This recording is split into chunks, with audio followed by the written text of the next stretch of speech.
Back on Gertie Road. Back again, that weekend mood.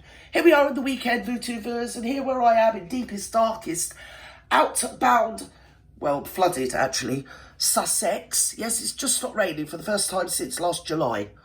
And trust me, it will only be a repose. They're regathering the clouds. They're regathering forces. They're going to piss down again. Any minute, you know it. I mean, they've even got so cheeky now. What they do is they let the sun come out, but uncannily, just to be mean, still rain. So, do you know what I mean? I'm over it. It's the global warming, apparently. My grandson keeps telling me, because I keep saying I can't wait for the global warming to start. And he keeps saying, because obviously he's been groomed, he knows it all because he's at school. And he said, no, Granny. He said, what it is? He said it's something to do with the earth sucking out all the water and it goes up into the sky and then rains because it's overheating or so. I mean, does that make sense? I make out I know what he's on about, but to be honest, literally don't. So, we're back with Ginger Whinge because, to be fair, VooTubers, I'm very upset because I did hear on the VooTube that apparently the Ginger and the Whinge are in more danger and are going to be more of a victim than your great late Lady Diana. I can't believe it. I can't. To be honest, I'm struggling with the concept a bit on account of the fact that she's been in the grave since like 1997. So not being funny, on the victim stakes, I think she might have been slightly more of a victim than the Marklets and also more in danger of her demise, as provably by the fact that she's been brown bread for like decades. Anyway, like 26 years, 27 years, something like that. Poor old thing. But we're back to the Marklets, and apparently we've all got to get jiggy with him, get upset because he's in danger. Let's see what's happening. Should we just jump straight in? Stop with all the preamble, Gert. No one gives a shit. Get on with it, girl. With the additional layers of racism and extremism, yes, someone is comfortable taking accountability for what could happen. Right. I would like that person's name. I want that person's name. To take accountability for this. Don't you know who I am? Don't you? Oh, sorry, no, it's only me. So I was getting all umbrage. Do you know like you do? You get on your soapbox. I felt all the umbrage overflowing. Oh, don't they know who he is? He wants that person's name. He wants that person's name. He wants that person's name right now. I'll tell you who that person's name is. Shall I tell you who that person's name is? And I don't care who knows it. And I don't think most people would mind if I tell you who it is. Yes, I'll tell you who that person is. It's called the Great British Taxpayer, Barry. Anyway, let's move on. I don't want to get him. Which ironically is in no way fascinating, of course. He gets all bent out of shape if I have too much of a go at him. Do you know what I mean? Capiche? But heard how Al-Qaeda had called for Harry to be killed after he revealed his Taliban kill count in his memoirs. Oh my God. Oh my, this is our fault for what reason? Why is this now our fault?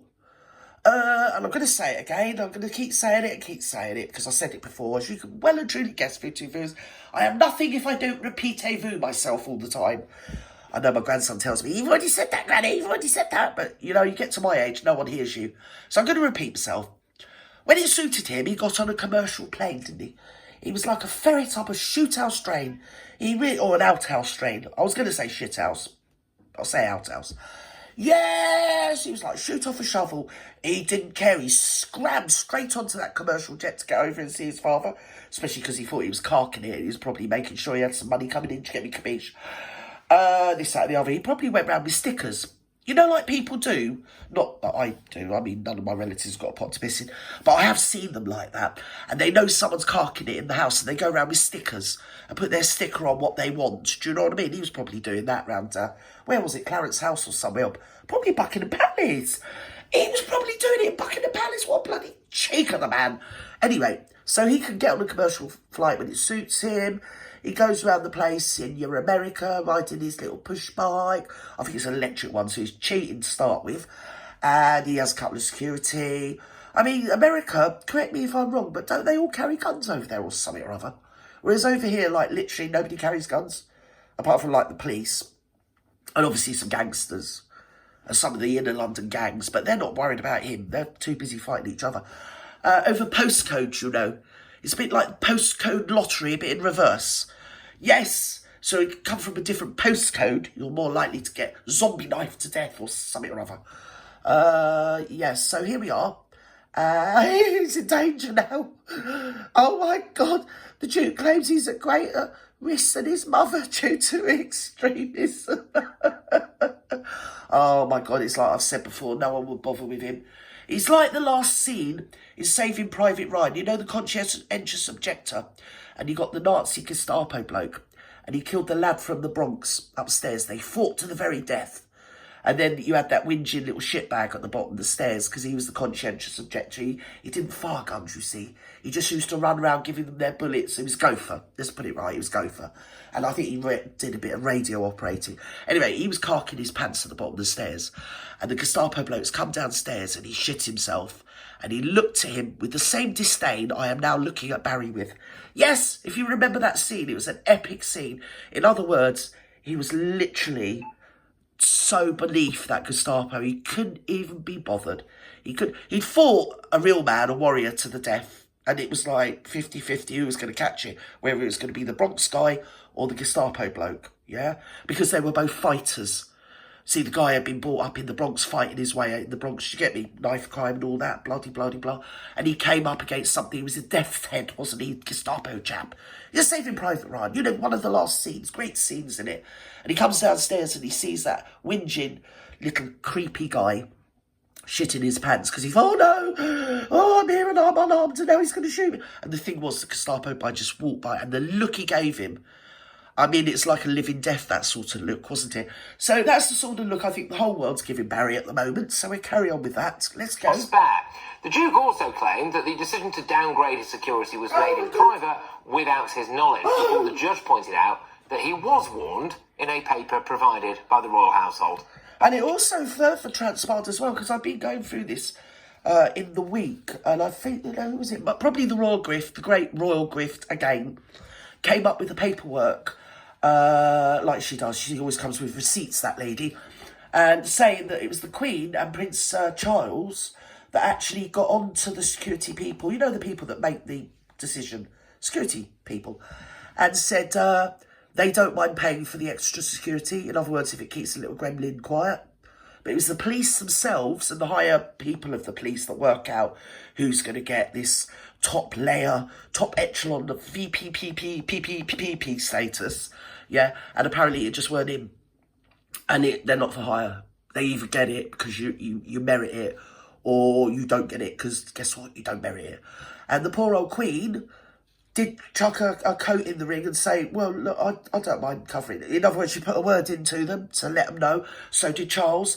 So when he comes back and he says, oh, they stopped my security. No, actually, get it right. And again, he's lying because he knows the truth. Of course he knows the truth.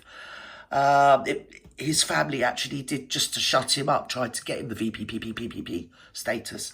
It was the powers that be amongst the protection people, the security people, the echelons, the people that are people, the civil service, the security services and the top echelons decided that the smarmy little oik, a bit like the guy I've just described in Saving Private Ryan, didn't deserve it, didn't merit it. There's nobody who's going to sully their hands with that little bleeding cabbage. Back in January 2020. Paul Burrell joins me now. So, Paul, do you agree that Harry faces a greater risk than Diana because of hello, Mr. Burrell. Racism? Patrick, honestly, doesn't this just illustrate the fact that Harry is full of his own self-importance? Yes. He has an inflated ego. No, I'll stand, no, I won't have you say that about the Barry Barrington, the Larry Larrington. He hasn't got to, what is it, a thing of his own importance, an inflated ego. Da-di-da-di-da. No, he's got a theory of his wife's overinflated ego and self-importance. Yes, she is. He's like the little Duracell bunny. She just operates him from behind. Yes, yeah, well, does he operate her from behind? I mean, it's either in it with them two. Let's go. And it's egotistical of him to think that he was in a greater risk than his mother was all those years ago. Especially as I pointed out, the poor old girl's been brown bread for like 27 years. I think she wins in the victim stakes, Harry. Sorry. Beside Diana for 11 years. Yes. I saw firsthand what she went through. Right. Can I just remind you that Harry chose to leave the royal family? Yes. It was his decision. Oh, hang on. When you say chose, though, do you get me? I think she was wearing his testes, you see, like a string of pearls round her bleeding neck. Yes, she didn't care. And he just meekly followed where she led, my darling. Well, he's a silly old goose. Let's go. I think that it's an arrogant position to think that he is so important. Yes. He wants to He lead is the royal arrogant. family. He discussed the terms Arrogant with his little late oik. grandmother and Prince Philip and senior members of the royal family at the Sandringham summit. All of this was discussed. And Honestly, I don't know who he thinks he is, do you? Oh, dearie me, I'm getting thoroughly fed up with the whole subject. But anyway, let's go. Let's move on. Come on. say now that this was done without his knowledge is Yes. quite frankly wrong. Yes. It's once again for the one birds. of Harry's truths. And why should Yeah. the British taxpayer foot the bill Yeah. for the security Right. of an American celebrity? I thought, no, listen, no, stop, Paul. No, just stop being spiteful. Because as a taxpayer, I don't mind funding his security. I don't. I really don't. As long as we can have some parameters around this security question. And maybe some big razor wire fencing, about 8 foot to 12 foot tall, double layered, yes, with some nice, what do you call them, big gates and that, electric gates and guards. Yeah, and then bung him in there. Anywhere like Broadmoor, Rampton, do you know what I mean? He'll be secure in there. And then we won't have to worry about him because we know that he's all secure and he loves being secure. He does.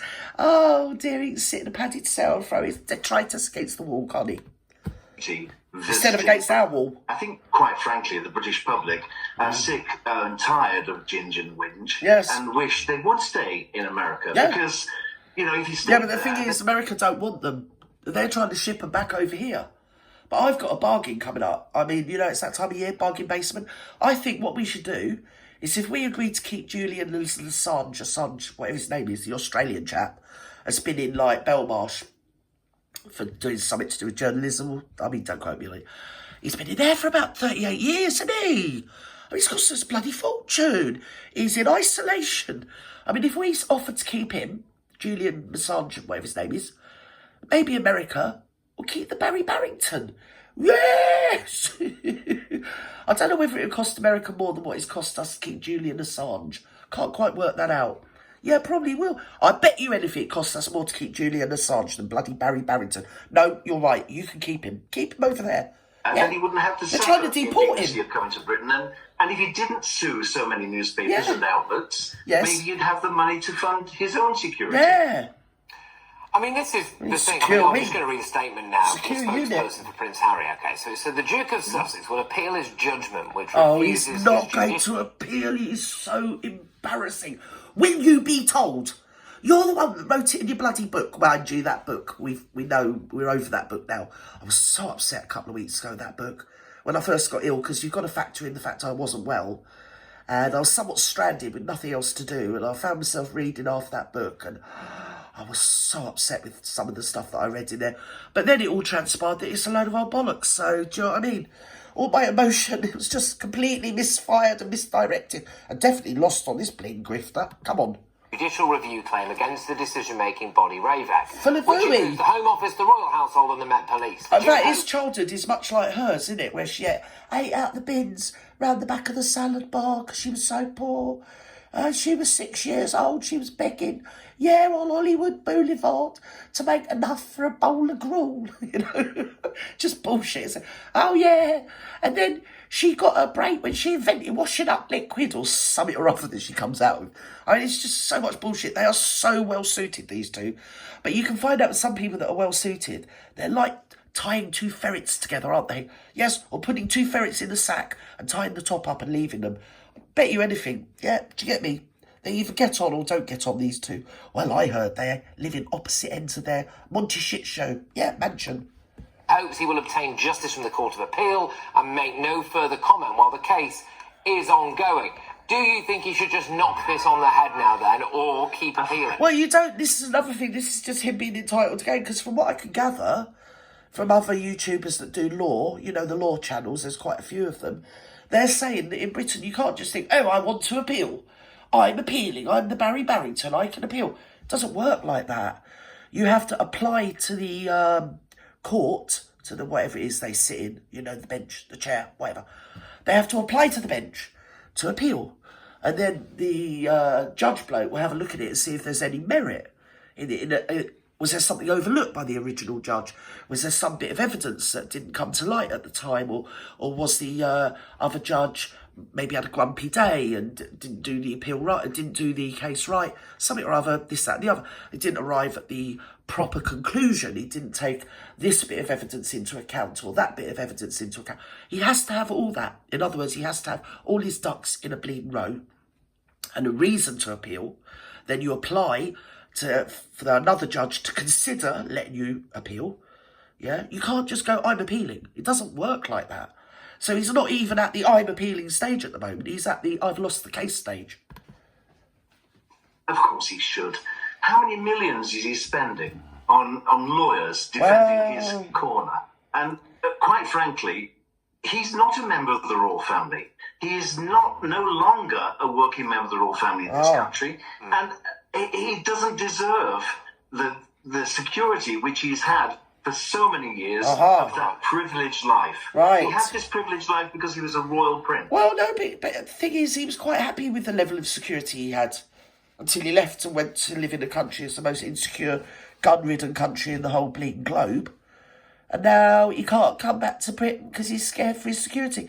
And he forgets, you see, it's the same with all these people with the disease of, or the personality disorder of narcissism. He's a histrionic, I reckon, I don't know. I'm not professional, so I can say, yeah.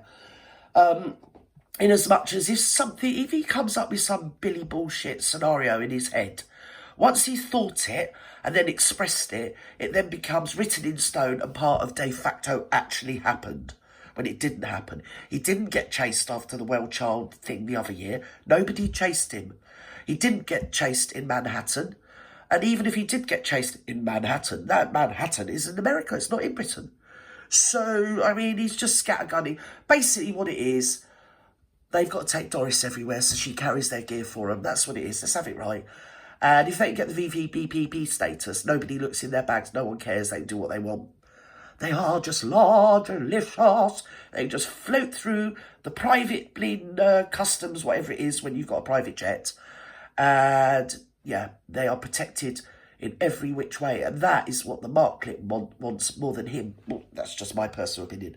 Because I think he was okay before the Marklet. It's her that wants the status, the motorcades, you know, the red carpet treatment, the private bleed. I mean, they have got some posh... if you're business class or first class, when you fly on a commercial airway, yeah? But it's even more if you're flying on a private one, do you get me? So that's what they want. They want to be up there in the echelons, they really do. They are up there in the echelons of bullshittery, but apart from that, no.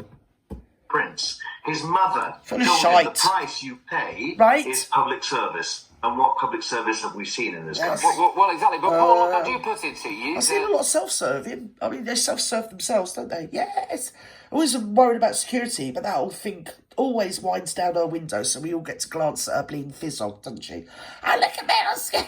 I'm so good with day. Hello! Daft old malt. Come on, let's go. But, you know, maybe there is an added layer of racism. I mean, Diana was white, okay? Right. Meghan Markle, of course, is not. So maybe he's got a problem. Oh, stop playing that stupid game. Oh, my God. I've got black in me, but I'm white. Stop. Every time you say that, you're just shoring up her bleeding delusions. And every time that people actually go along with it, go, oh, yeah, she's black, right? Someone else gives her an award for being black, which actually means that somebody that is black, that's done marvellous things, is done out of the award.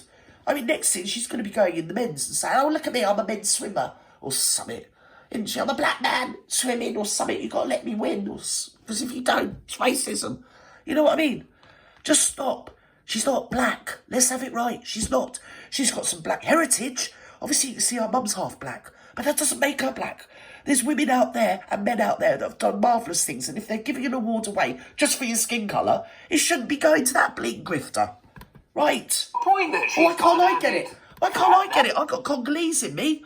Well, all right, not recently, if you get me confused. No, but on a serious note, I've got both Kenyan and Congolese in me. Do I look black? No, a load of people don't. Oh, my God, stop. Just Gert, stop. I'm going to blow a gasket in a minute. Go on. There, do you think? But Well, once again, Patrick, can I remind you Right. of the wedding, Harry and Meghan's wedding at Windsor Castle, Right. and the millions of people that turned out for it. Racism was not No. obvious No. at that time. There was an outpouring of love for the both of them. If they had Oh, stayed it's always the same with a royal event. Everybody's just chuffed to get a day off work, to be honest. And you just sit in front of the telly, do some nibbles and picks and everything. I didn't know anything about it. I don't read the papers, so I didn't know. I knew he was getting married, that was it. And everyone had a day off and this, that, and the other, that's it. I did wonder why she didn't have anybody at the wedding, but you're so caught up in the fever of it, you don't ask too many questions. Because, hey, it's a day off, you know? And that's it. It's just a thing with British people. We're groomed into it from birth. I mean, if we had a choice, we probably wouldn't do it. I mean, I can still remember clearly when Diana died. Everybody was being nice to one another. People were opening doors, holding doors. People weren't like, getting mad in the traffic and gridlock and shouting at one another like normal. People were all kind to considerate. It only lasted for a day, mind you. But the whole country was in such a sort of dead man walking sort of shock and fright for waking up and finding, hang on, she's dead. I went to bed, she was alive. I've got up in the morning, she's dead. What's going on here? And that is something that you only see in countries like North Korea, really. Oh, dearie me. Everybody gets out and boos and cries for somebody they've never met, never likely to meet. That's us. That's the British as well. stayed put in the royal family, it would still be there for them. It wasn't Right. the royal family or the British people that pressed Right. the racist button. It was Harry and Meghan on Yes. the Oprah Winfrey Show. Because she thought it would make her some dollar and moolah. Anyway, I'm bored of this already. She's a grifter, he's a bleeding prat, and he's just, like, got no balls whatsoever. These two have got nothing better to talk about, despite the fact we're hurtling towards a nuclear war and probably mutually assured destruction. But apart from that, everything's fine on the Western Front, Vutu and the Marklet and Barry didn't get their bloody way in court. So there you go, toodle pip, bye-bye now.